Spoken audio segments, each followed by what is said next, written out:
দুশ্মনকে সাজা দেওয়ার জন্য টানা 7 দিন একটি আমল করুন। দুশ্মন বিপদে পড়ে যাবে, দুশ্মন আপনাকে কোনো ক্ষতি করতে পারবে না।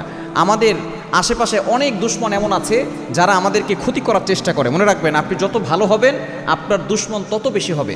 নবীজি সাল্লাল্লাহু আলাইহি ওয়াসাল্লামের মতো এত শ্রেষ্ঠ মহামানব পৃথিবীতে আর কোনোদিন আসেও নাই, আসবেও না। তিনি এত ভালো নবী ছিলেন, তারপরও তার দুশ্মন ছিল। আবু জাহেল, উতবা, শাইবা মিলে নবীজি সাল্লাল্লাহু আলাইহি সাল্লামকে দুনিয়া থেকে বিদায় করার জন্য কত ধরনের ষড়যন্ত্র করেছে। সুতরাং আপনি যখন ভালো কাজ করবেন, হকের পক্ষে থাকবেন, তখন দুশ্মন আপনাকে ক্ষতি করার চেষ্টা করবে। এই দুশ্মনকে সাজা দেওয়ার জন্য, সে যাতে করে আপনাকে ক্ষতি করতে না পারে, আপনি টানা 7 দিন একটা আমল করতে পারলে দেখবেন দুশ্মন বিপদে পড়ে যাবে, দুশ্মন আপনার বাধ্য হবে, দুশ্মন শেষ হয়ে যাবে, দুশ্মন আপনাকে কোনো ক্ষতি করতে পারবে না। এই আমলটা করতে হবে ফজরের নামাজের পরে। কিভাবে করবেন বলে দিচ্ছি।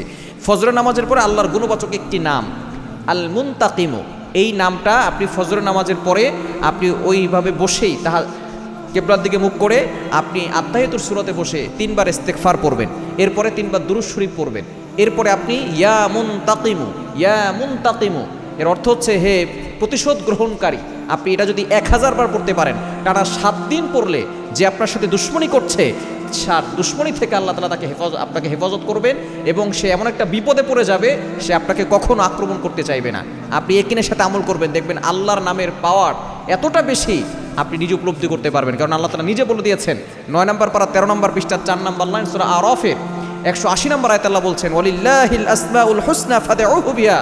আল্লাহর এই গুণবাচক নাম করে দোয়া করলে আল্লাহ তাআলা সাথে সাথে কবুল করেন। আপনি ইয়াকিনের সাথে টানা 7 দিন আমল করবেন, দুশ্মন শেষ হয়ে যাবে ইনশাআল্লাহ।